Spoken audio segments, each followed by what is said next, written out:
And today's Beyond the Dream, a look at the historical collection of Joel Freeman. He owns more than 3,000 pieces of African-American history, the oldest dating back to 1553. What's different about this story and has some oddity is that Joel is not African-American himself.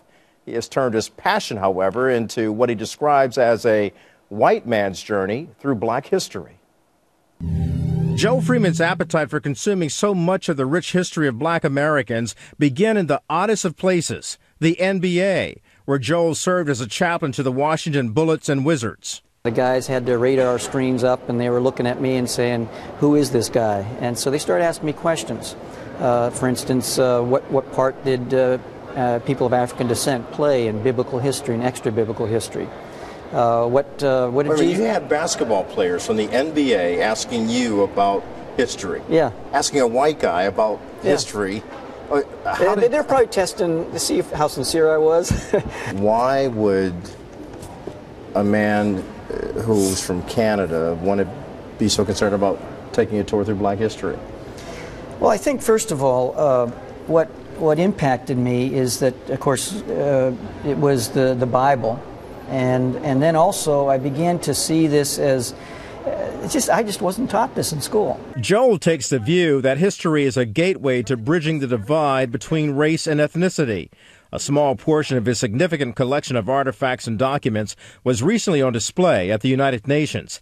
It traces the 400 years of the slave trade and beyond, with original letters from British abolitionist William Wilberforce, former slave and abolitionist Frederick Douglass, and chains that were used to keep slaves captive. To tell the whole truth, we've got to tell the horrific nature of the slave trade and slavery. But Joel's larger collection goes well beyond slavery. In his book and documentary, Return to Glory, Joel traces the ancient kingdoms of Africa, how they contributed to the world's development.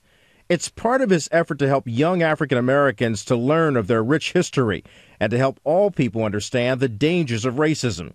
To achieve his goal, Joel had to overcome the lack of trust among blacks he interviewed.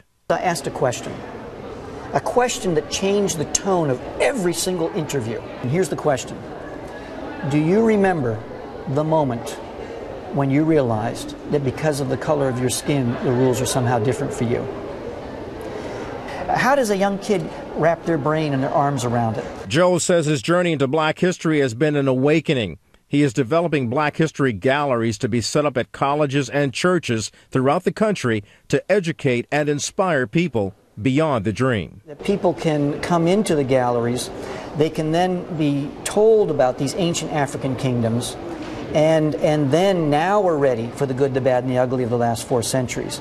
But I don't want to reinforce the notion, consciously or unconsciously, that slavery was the beginning of black history. Joel Freeman helping a lot of people understand black history and helping people live their lives beyond the dream.